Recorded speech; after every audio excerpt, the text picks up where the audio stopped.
اعوذ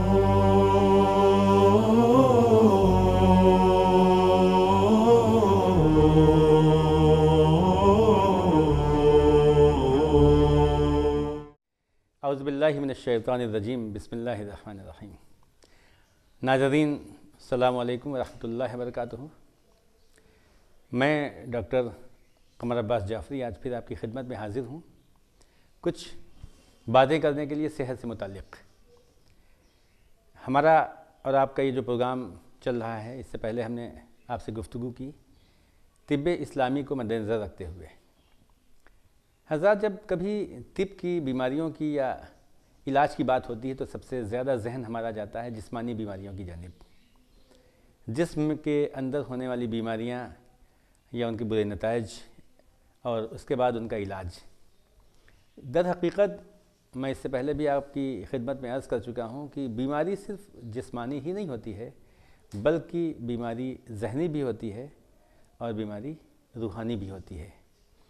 تو ہمیں یہ چاہیے کہ اپنے جسم کو صحت مند رکھنے کے لیے اپنی روح کو بھی ہم طاقتور بنائیں اور اپنے ذہن کو بھی پاک و پاکیزہ رکھیں۔ مختلف احادیث پیغمبر صلی اللہ علیہ وسلم میں اور معصومین علیہ السلام کے اقوال کو اگر ہم مد نظر رکھیں تو یہ دیکھتے ہیں کہ بہت زیادہ زور دیا گیا ہے خیالات کی پاکیزگی پر، اور جو عبادات کا طریقہ ہے، جو دعائیں ہیں، ان کے ذریعے ہم اپنی روحانی طاقت میں بھی اضافہ کر سکتے ہیں۔ تو بہت سی بیماریاں ایسی ہوتی ہیں جن کو ہم بیماری کی کیٹیگری میں رکھتے ہی نہیں ہیں۔ یعنی بہت سی بیماریاں ایسی ہوتی ہیں جو ہم یہ سمجھتے ہیں کہ بیماری نہیں ہے، بس ایک غلطی ہے یا کوئی بری عادت ہے۔ مثلاً خاص کر اگر ہم بچوں میں دیکھیں تو بچے بہت ضدی ہوتے ہیں، بعض اوقات بہت زیادہ غصہ کرتے ہیں، چیزوں کو توڑتے ہیں، پھینکتے ہیں، اور یہ عادت بڑوں میں بھی پائی جاتی ہے۔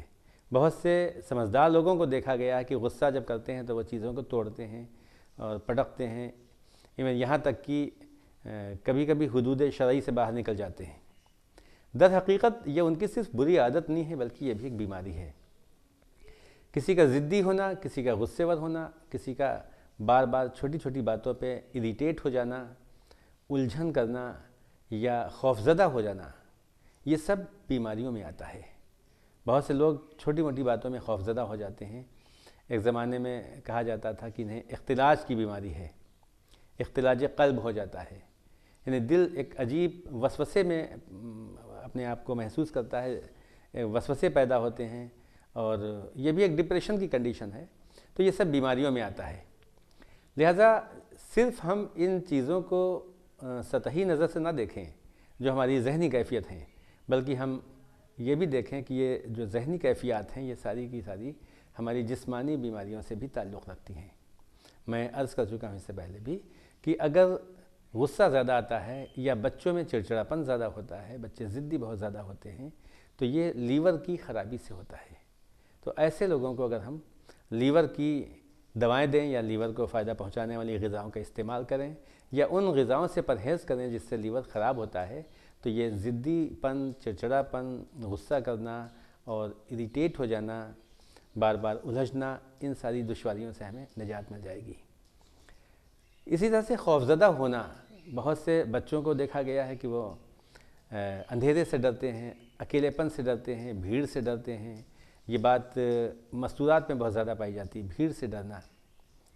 تو یہ ساری چیزیں، جو خوف ہے، یہ خوف بھی ایک طرح کی بیماری ہے، اور اس کا تعلق گردوں سے ہوتا ہے، کڈنی سے ہوتا ہے۔ جب کڈنی کا فنکشن اچھا نہیں ہوتا ہے، کڈنی کے فنکشن میں کمی ہوتی ہے یا کمزوری ہوتی ہے، اور تو اس کی وجہ سے بھی ایک خوف کا محسوس ہونا یہ عام بات ہوتی ہے۔ ہم کہہ سکتے ہیں کہ اگر کڈنی کا فنکشن کمزور ہے تو ہمیں مختلف قسم کے خوف محسوس ہوتے ہیں۔ اور اس کے علاوہ آپ نے محسوس کیا ہوگا بہت سے لوگوں کو ٹریول سکنس ہوتی ہے، یعنی سفر کرتے ہیں تو ان کو جی مالش کرنے لگتا ہے اور الٹیاں ہونے لگتی ہیں۔ تو ٹریول سکنس بھی ایک بیماری ہے، اس کا ظاہر میں تعلق جو ہے وہ آنکھوں سے ہوتا ہے۔ یعنی ٹریول سکنس ایک ایسی بیماری ہے جس کا تعلق آنکھوں سے ہوتا ہے، اور جب ہلتی ہوئی چیزیں نظر آتی ہیں، چونکہ سفر میں ہر چیز باہر بھاگتی ہوئی دکھائی پڑتی ہے، ہر چیز ہلتی دکھائی پڑتی ہے، لہٰذا اس کا دماغ سے تعلق ہوتا ہے۔ آنکھیں دماغ کو میسج دیتی ہیں اور دماغ عجیب سا محسوس کرتا ہے، الجھن محسوس کرتا ہے، اور اس دماغ کی غلط محسوس یا احساسات کی وجہ سے پیٹ خراب ہو جاتا ہے، جس سے الٹیاں بھی ہونے لگتی ہیں۔ تو یہ بھی ایک ہماری جسمانی بیماری ہی ہے، اور یہ تو بظاہر ایک سمٹم ہے، ایک علامت ہے کہ سفر سے تکلیف ہونا، سفر میں چکر آنا، سفر میں الٹیاں ہونا، لیکن آگے چل کر ایسے لوگوں کی آنکھوں کی روشنی پہ بہت برا اثر پڑتا ہے، اور ذہنی توازن بھی خراب ہونے کے چانسز ہوتے ہیں۔ ساتھ ہی ساتھ میں اگر ہم اس کا سدباب نہ کریں، اس کا علاج نہ کریں، تو اس کا بڑا نقصان ہوتا ہے۔ اب طب اسلامی کے مطابق ہم اس کا کیسے اچھا استعمال کریں گے؟ بہت چھوٹی چھوٹی چیزوں کو بتایا گیا ہے۔ ہمارے امام رضا علیہ السلام ارشاد فرماتے ہیں کہ کھانا کھانے کے بعد خلال کرنے سے آنکھوں کی روشنی میں اضافہ ہوتا ہے۔ دیکھیے کتنا آسان طریقہ ہے خلال کرنا، مطلب بچے آج کل کے خلال نہیں جانتے ہیں۔ خلال کا مطلب کہ دانتوں کی صفائی کرنا، خاص کر جو ٹوتھ پک آتی ہے آج کل، اس ٹوتھ پک سے ہم اپنے دانتوں کے اندر بھری ہوئی غذا کو نکالیں تو دو دانتوں کے بیچ میں جو مسوڑھے ہوتے ہیں ان میں ایکیوپریشر پوائنٹ ہوتے ہیں۔ آج کی سائنس نے، میڈیکل سائنس نے یہ بات ثابت کی ہے، ایکیوپریشر کی سائنس نے یہ ثابت کیا ہے کہ ایکیوپریشر، آنکھوں کے ایکیوپریشر پوائنٹ مسوڑھوں کے بیچ میں ہوتے ہیں، مسوڑھوں پہ ہوتے ہیں۔ تو جب آدمی دانتوں کو صاف کرتا ہے، اسے مسوڑھوں کے ایکیوپریشر پوائنٹ ایکسائٹڈ ہو جاتے ہیں، ایکسیلریٹ ہوتے ہیں، اور آنکھوں میں ہونے والی بیماریوں سے نجات ملتی ہے، آنکھوں کی روشنی میں اضافہ ہوتا ہے، جو آخر عمر تک رہتا ہے۔ اسی لیے آپ دیکھیے کہ پہلے لوگ خلال کرتے تھے، اور یہاں تک کہ ایک چاندی کا خلال چھوٹا سا ہوتا تھا، اتنا بڑا، وہ تلوار کی شکل میں، بہت چھوٹا سا، مشکل سے 3 انچ کا، وہ گلے میں لٹکائے ہوتے تھے ہمارے بزرگ، اور کھانا کھانے کے بعد وہ دانتوں کی صفائی کرتے تھے، کبھی چشمہ نہیں لگاتے تھے۔ آج چھوٹے چھوٹے بچے چشمے کا استعمال کر رہے ہیں۔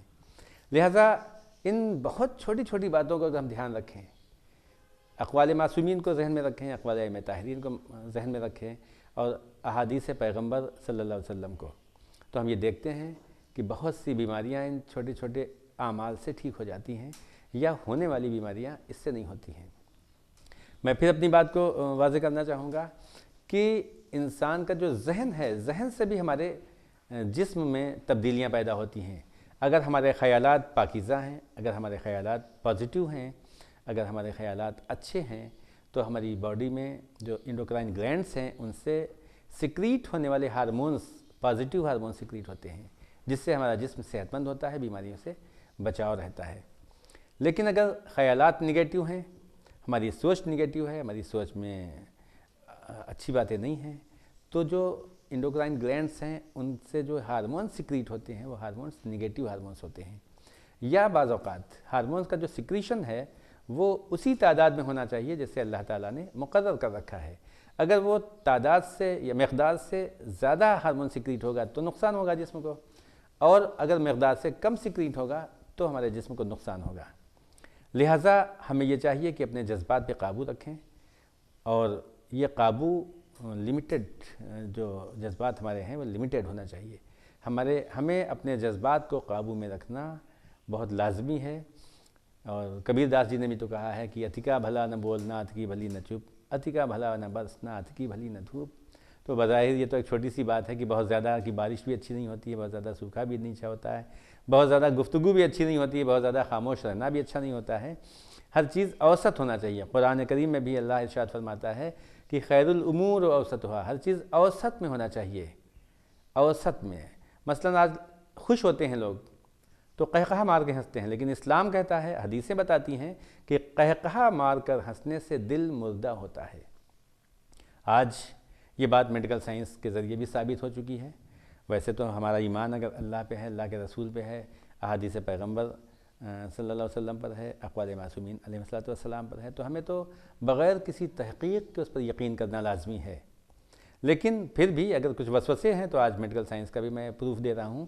میڈیکل سائنس نے یہ بات بتا دی کہ جب انسان زور سے قہقہہ مار کے ہنستا ہے تو اس کی آرٹریز میں پھنسے ہوئے جو کیلکولس ہوتے ہیں وہ لوز پڑ جاتے ہیں، اور مستقل اگر کئی بار ایسا کیا جائے تو وہ نکل کر اپنی جگہ سے آرٹریز کو بلاک کر دیتے ہیں، جس سے ہارٹ اٹیک ہونے کا خطرہ رہتا ہے۔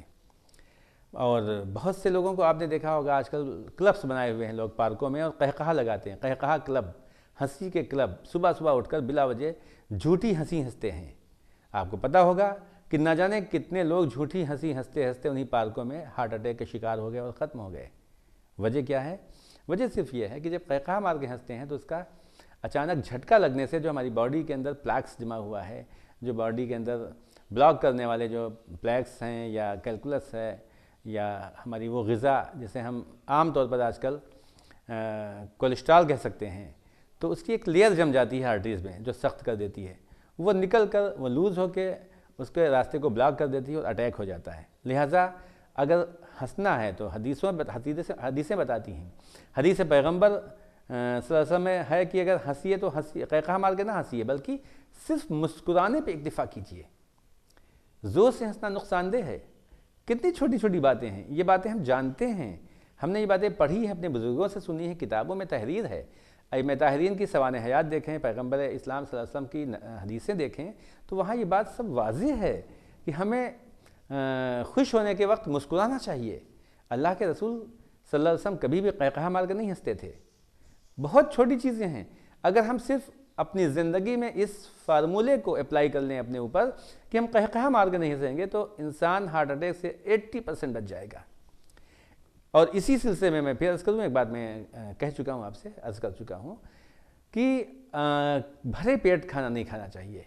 بھرے پیٹ کھانا کھانے سے بھی یہ پرابلم پیدا ہوتی ہے، آرٹریز بلاک ہوتی ہیں، کیونکہ جب پیٹ بھرا ہے انسان کا تو اب دوبارہ تو ڈائجسٹو پروسیس فوراً شروع نہیں ہوگی، اور شروع ہوگی تو بہت سے نقصانات پیدا کرے گی۔ لہٰذا ایسے میں ہمیں چاہیے کہ ہم کھانا جب کھا چکے ہیں، جب پہلا کھانا جب تک ہضم نہ ہو جائے جب تک دوسرا کھانا نہ کھائیں، ورنہ یہ بھی پلیک بن کر ہماری آرٹریز میں جمع ہوگا، اور جب ہم قہقہا مار کے ہنسیں گے اچانک تو اس کا نقصان ہو سکتا ہے۔ لہٰذا بچیں ان چیزوں سے، وہ چھوٹی چھوٹی باتیں ہیں۔ بہرحال پھر میں عرض کروں آپ سے کہ ہمارے جسم کی جو بیماریاں ہیں، جو جسم کی صحت ہے، اس کا تعلق ہمارے خیالات سے بھی بہت زیادہ ہے۔ اچھے خیالات ہونا چاہیے۔ آج کل ایک ٹرینڈ چلا ہوا ہے، ٹرینڈ کیا ہے؟ پورا سسٹم ہے، پورا زمانہ، پوری دنیا اسی میں مبتلا ہے، اور وہ ہے موبائل۔ خاص کر موبائل جو انٹرنیٹ اس میں استعمال کیا جاتا ہے، اور جب سے انٹرنیٹ فری ہو گیا ہے، سستا ہو گیا ہے، اس وقت تو زیادہ ہوتا ہے۔ اسپیشلی جو ہمارے نوجوان بچے ہیں، نوجوان جنریشن اس وقت کی ہے، اس کے اندر یہ ایک بیماری بہت زیادہ ہے کہ وہ ہر وقت موبائل کے ساتھ چپکے رہتے ہیں۔ میں آپ سے عرض کروں کہ ہماری صحت، ہماری ترقی، ہمارا نصیب، ہماری صحت، ہماری ترقی، ہمارا نصیب، خوش نصیبی یا بد نصیبی کا بہت بڑا انحصار ہمارے خیالات سے منسلک ہے۔ ہمارے اچھے خیالات ہماری مستقبل کی زندگی کو طے کرتے ہیں، چاہے وہ صحت سے متعلق ہو، چاہے بیماریوں سے متعلق ہو، چاہے ترقی سے متعلق ہو، چاہے فیلیور سے متعلق ہو۔ لہٰذا سویرے کا پہلا گھنٹہ، جاگنے کے 1 گھنٹے تک ہم موبائل سے دور رہیں۔ اس میں سے نکلنے والی جو نگیٹو انرجی ہوتی ہے، جو اس کا ریڈیشن ہوتا ہے، وہ ہمارے جسم کو بہت نقصان پہنچاتا ہے۔ اور شام کو سونے سے 1 گھنٹہ پہلے بھی ہم ان چیزوں سے دور رہیں، اپنے آپ کو دور رکھیں، اور اس کے ریڈیشن سے بچ کے ہم بہت سی بیماریوں سے بچ سکتے ہیں۔ بہت سے ایسے ایکسپیریمنٹ کیے گئے کہ 2 یا 3 موبائلز کو آپس میں کنیکٹ کر دیا گیا اور بیچ میں جوار رکھ دی گئی، کچھ دانے رکھ دیے گئے جوار کے، تو لوگوں نے دیکھا 10 15 20 منٹ کے بعد وہ جوار کے دانے چٹک گئے ہیں، پھول گئے ہیں، کھل گئے ہیں، اس کی انرجی سے، اس کے ریڈیشن سے۔ تو جب اتنا سخت ایک بیج چٹک سکتا ہے تو ہمارا دل، ہمارا دماغ، ہمارے باڈی کے آرگنز کیسے نقصان نہیں پہنچائیں گے؟ ہمارے دل، ہمارے دماغ اور ہمارے باڈی کے آرگنز کو نقصان پہنچے گا، یقیناً پہنچے گا۔ لہٰذا صبح جاگنے کے 1 گھنٹے تک کم از کم موبائل سے بالکل دور رہیں، اور رات میں سونے سے پہلے 1 گھنٹہ بالکل دور رہیں۔ میں اپنے نوجوانوں سے ایک بات عرض کرنا چاہتا ہوں کہ آج ہر انسان نہ صرف صحت مند رہنا چاہتا ہے، بیماریوں سے بچنا چاہتا ہے، جسمانی صحت بھی چاہتا ہے، ذہنی صحت بھی چاہتا ہے، اور ساتھ ہی ساتھ روحانی صحت تو کبھی لوگ چاہتے ہیں بہرحال، لیکن معلوم ہونا چاہیے، اور اس کے لیے بڑی محنت کرتے ہیں، رات میں جاگتے ہیں، بہت جاگ کر پڑھتے ہیں، بڑی محنت کرتے ہیں، اپنی زندگی کو بہترین بنانے کے لیے سارے وہ طریقے اپناتے ہیں جو دنیا میں اپنائے جا رہے ہیں، لیکن کم از کم ان کو یہ چاہیے کہ ایک بار اسلام کی اسٹڈی کریں، یہ دیکھیں کہ قرآن کیا کہتا ہے، اللہ کیا کہتا ہے، اللہ کے رسول کیا کہتے ہیں، ائمہ طاہرین علیہ السلام کیا ارشاد فرماتے ہیں، ان کے مطابق زندگی گزاریں۔ تو اگر ہم اسٹڈی کرتے ہیں تو یہ دیکھتے ہیں کہ قرآن بھی کہہ رہا ہے، اللہ کہہ رہا ہے لیس للانسان الا ما سعی، انسان جو چاہتا ہے وہ حاصل کر سکتا ہے، پھر آخر کیوں نہیں حاصل ہو رہا ہے؟ مولا کائنات سے پوچھا کسی نے کہ یہ بتائیے یا امیر المومنین کہ انسان کا اس کائنات پہ کیا حق ہے؟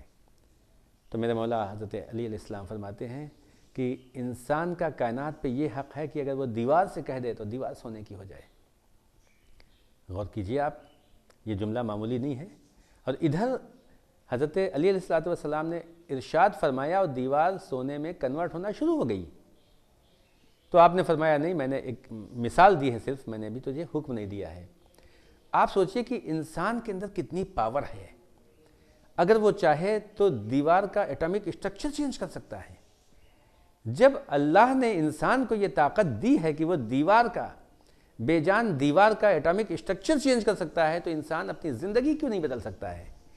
ضرورت اس بات کی ہے کہ ہم اپنی زندگی ویسے گزاریں جیسے اللہ نے بتایا ہے، ہم اپنے جسم کے ساتھ وہ کریں جو اللہ نے بتایا، ہم اپنے ذہن کو ویسا رکھیں جیسے اللہ نے بتایا ہے، اپنی روحانی طاقت کو بڑھانے کے لیے ویسا کریں جیسے اللہ نے ارشاد فرمایا ہے، اللہ نے اپنے رسول صلی اللہ علیہ وسلم کے ذریعے ہمیں بتایا ہے، اور اس کے بعد ائمہ طاہرین ہمارے لیے ایک ایسا طریقہ بتا گئے ہیں اپنے اقوال کے ذریعے کہ جس کے اوپر ہم چل کر اپنی زندگی کو بہت اچھا بنا سکتے ہیں۔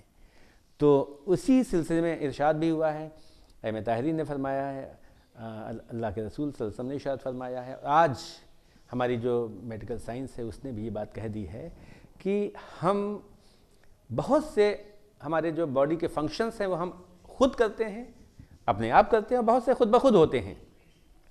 مثلا اگر ہم کسی چیز پہ فکر کرتے ہیں تو خود کرتے ہیں، لاجک ہوتی ہے تو اپنے آپ کرتے ہیں، کسی یاد کرتے ہیں تو خود بخود ہوتا ہے۔ یہ سارے فنکشن جو ہے وہ ہم لوگ انجام دیتے ہیں اپنی کوشش اور اپنی چاہت کے ذریعے، لیکن بہت سے فنکشن تو اپنے آپ ہوتے ہیں، آٹومیٹیکلی ہوتے ہیں۔ مثلا آنکھوں کا جھپکنا، کوئی آدمی آنکھیں جان بوجھ کے نہیں جھپکاتا ہے، وہ تو خود بخود ہوتی رہتی ہیں۔ سانس کی آمد و شد، انسان کے اندر جو سانس آتی ہے، سانس جاتی ہے، انہیل کرتے ہیں، بریدنگ کرتے ہیں، یہ تو اپنے آپ ہوتی ہے، قدرتی پروسیس ہے۔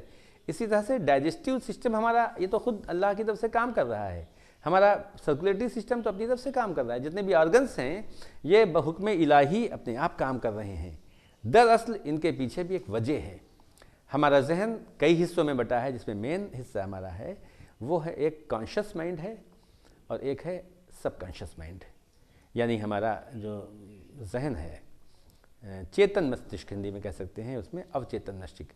تو جو ہمارا کانشس مائنڈ ہے، جس سے آپ گفتگو کر رہے ہیں اس وقت، یہ ہم کانشس مائنڈ سے گفتگو کر رہے ہیں، ہم آپ سن رہے ہیں، یہ کانشس مائنڈ سے سن رہے ہیں۔ تو یہ ہمارا کانشس مائنڈ ہماری جاگتی ہوئی کنڈیشن کا ہے۔ ہم جب جاگتے ہیں جو کچھ کرتے ہیں وہ کانشس مائنڈ سے کرتے ہیں، اور اس میں جو ہمیں انفارمیشنز ملتی ہیں، ہمیں وہ انفارمیشن ملنے کی جو اسپیڈ ہے وہ 40 بائٹ پر سیکنڈ کی ہوتی ہے۔ اور ناظرین، آپ سے میں ایک بات اور عرض کروں کہ جو ہمیں انفارمیشن مل رہی ہے، یہ ساری انفارمیشن جو کانشس مائنڈ کے ذریعے ملتی ہے وہ 5% ہوتی ہے، صرف 5%، اور اس کی اسپیڈ 40 بائٹ پر سیکنڈ۔ لیکن جب ہمارا کانشس مائنڈ سونے کی کنڈیشن میں ہوتا ہے، تھکا ہوتا ہے، غنودگی کی کیفیت پیدا ہوتی ہے، نیم غنودگی کی کیفیت پیدا ہوتی ہے، اور یہ نیم غنودگی کی کیفیت سونے سے کچھ دیر پہلے ہوتی ہے اور جاگنے کے کچھ دیر بعد تک رہتی ہے۔ جو لوگ ہپنوٹائز کرتے ہیں، میسمرزم کرتے ہیں، لوگوں کو سموہت کرتے ہیں، وہ لوگ پہلے کسی شخص کو سموہت کرنے سے پہلے، ہپنوٹائز کرنے سے پہلے اس کے کانشس مائنڈ کو سلیپنگ کنڈیشن میں لانے کی کوشش کرتے ہیں، یعنی سلاتے نہیں ہیں، نیم غنودگی کی کیفیت پیدا کرتے ہیں، اور اس کے بعد اس کو جو آرڈر دیتے ہیں وہ اسے ایکسیپٹ کرتا ہے، اس کے بعد دھیرے دھیرے وہی اس کا مزاج بن جاتا ہے، وہی اس کی زندگی بن جاتی ہے۔ تو میں آپ سے پھر عرض کروں کہ ہمارا جو مائنڈ ہے، یہ کانشس مائنڈ جو جاگتے میں ہم اپنی طریقے سے اسے کنٹرول کرتے ہیں، تو اس میں صرف انفارمیشن آتی ہے 5%، وہ بھی 40 بائٹ پر سیکنڈ۔ لیکن جب کانشس مائنڈ ہمارا سونے لگتا ہے، غنودگی کے کیفیت میں پہنچ جاتا ہے، تو انفارمیشن جاتی ہے 95%، اور اس کی اسپیڈ ہوتی ہے 40 million per second, 40 byte million